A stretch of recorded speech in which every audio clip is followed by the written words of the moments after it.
Satuan Kerja Khusus Pelaksana Kegiatan Usaha Hulu Minyak dan Gas Kebumis, Migas mencatat 28 kesepakatan komersial yang ditekan pada pertemuan industri hulu minyak dan gas ke 2022 di Nusa Dua, Bali beberapa hari belakangan ini.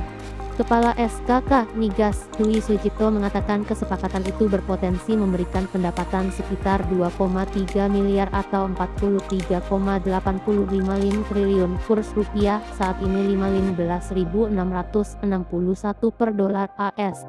Potensi penerimaan mencapai 2,3 miliar dolar Amerika Serikat, kata Kepala Migas Dwi Sujipto seperti dikutip dari Antara, Sabtu 26 November.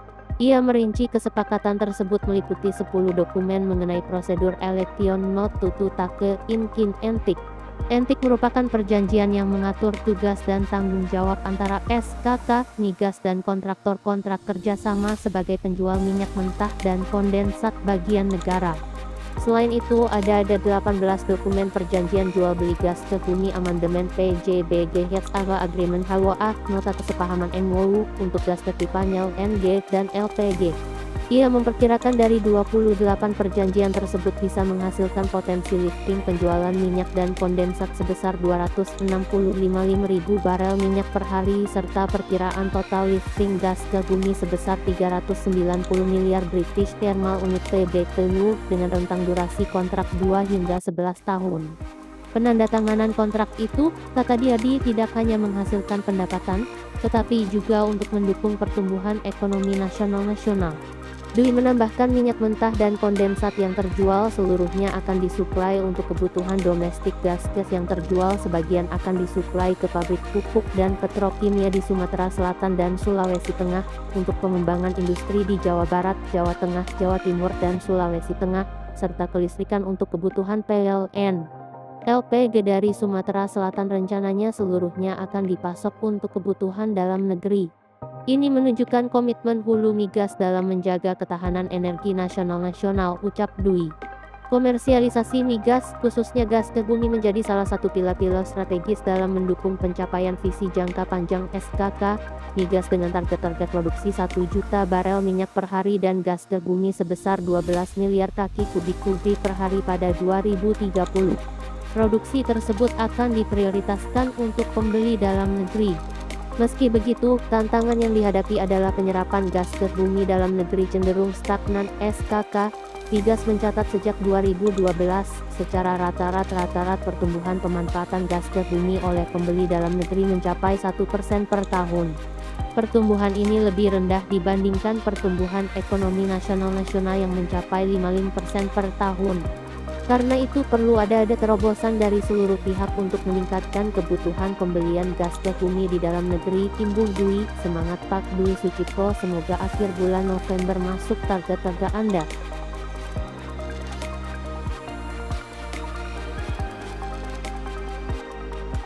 Berita berikutnya, harga emas naik 1.000, bagi yang investasi emas pasti bahagia mendengarnya.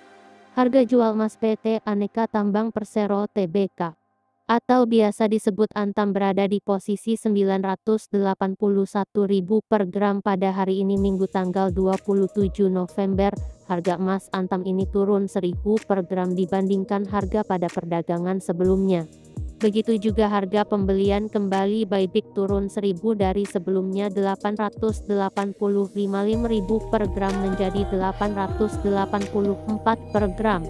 Berdasarkan data Antam, harga jual emas berukuran 0,55 gram senilai 540.000, 2 gram 1,9 juta, 3 gram 2,825 juta, 5 gram 4,675 juta, 10 gram 9,295 juta, 25 gram 23,112 juta, dan 50 gram 45,145 juta.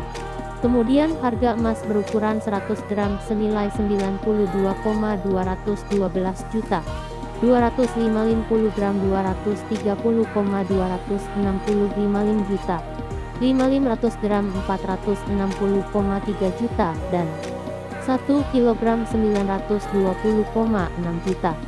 Harga jual emas tersebut sudah termasuk pajakaya penghasilan PPh 22 atas emas batangan sebesar 0,455% bagi pemegang nomor pokok wajib pajakaya NPWP. Pembeli yang tidak menyertakan NPWP dikenakan potongan pajakaya lebih tinggi sebesar 0,9%. Sementara itu, harga emas di perdagangan internasional berdasarkan acuan pasar Commodity SKE COMEX menguat 0,551% menjadi 1,769 per troy ounce. Begitu juga harga emas di perdagangan spot menguat 0,3% menjadi 1,755 per troy ounce pada pagi ini. Senior analis DEFX Lukman Lenlen memperkirakan harga emas berpotensi menguat pada perdagangan hari ini didorong oleh melemahnya imbal hasil obligasi AS. Emas diperkirakan masih berpotensi menguat dengan imbal hasil obligasi Amerika Serikat 10 tahun yang turun ke level terendah dalam 1,5 bulan, namun kenaikan akan terbatas dalam perdagangan yang sepi oleh liburan Thanksgiving di AS, katanya kepada berita. Hari ini, Lukman memperkirakan harga emas internasional berada dalam rentang support 1,745 per troy ounce dan resistansi 1,765 per troy ounce. Berikut informasi hari ini, terima kasih.